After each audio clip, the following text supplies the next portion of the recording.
ایک بادشاہ کی دربار میں ایک اجنبی نوکری کی طلب کے لیے حاضر ہوا۔ اس سے قابلیت پوچھی گئی۔ اس نے کہا، میں سیاسی ہوں۔ عربی میں سیاسی افہام و تفہیم سے مسئلہ حل کرنے والے معاملہ فہم کو کہتے ہیں۔ بادشاہ کے پاس سیاستدانوں کی بھرمار تھی، اس لیے اسے گھوڑوں کے استبل کا انچارج بنا لیا گیا، جس کا انچارج حال ہی میں فوت ہو چکا تھا۔ چند دنوں بعد بادشاہ نے اس سے اپنے سب سے مہنگے اور عزیز گھوڑے کے متعلق دریافت کیا۔ اس نے کہا، یہ گھوڑا نسلی نہیں ہے۔ تو بادشاہ کو تعجب ہوا۔ اس نے جنگل سے سائس کو بلایا اور دریافت کیا۔ اس نے کہا، یہ گھوڑا نسلی ہے، لیکن اس کی پیدائش پر اس کی ماں مر گئی تھی۔ یہ گھوڑا گائے کا دودھ پی کر پلا بڑا ہوا ہے۔ مسئول کو بلایا گیا۔ تم کو کیسے پتہ چلا یہ اصلی نہیں ہے؟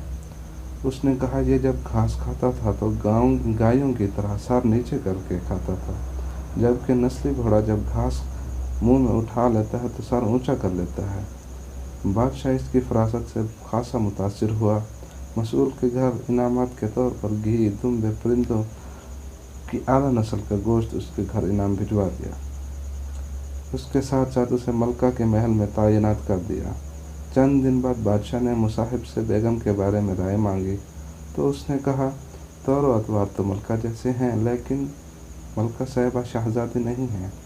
بادشاہ کے پیروں تلے زمین نکل گئی۔ حواس بحال کرنے کے بعد ساس کو بلایا۔ معاملہ اس کے گوش گزرا۔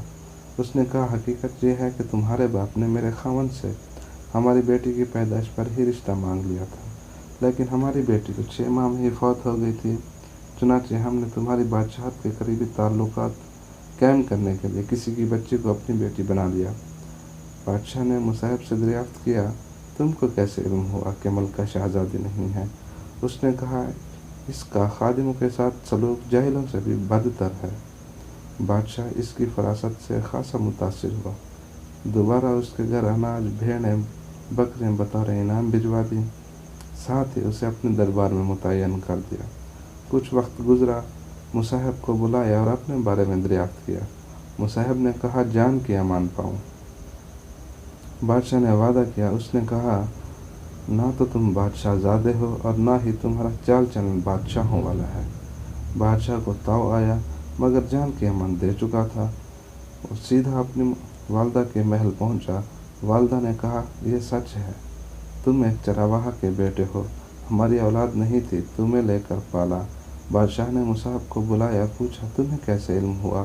اس نے کہا، بادشاہ جب کسی کو انعامات و اکرام دیا کرتے ہیں تو ہیرے موتی جواہرات کی شکل میں دیتے ہیں، لیکن آپ بھیڑیں بکریاں کھانے پینے کی اشیاء عنایت کرتے ہیں۔ یہ اسلوب کسی بادشاہ زادے کا نہیں، کسی چرواہے کے بیٹے کا ہی ہو سکتا ہے۔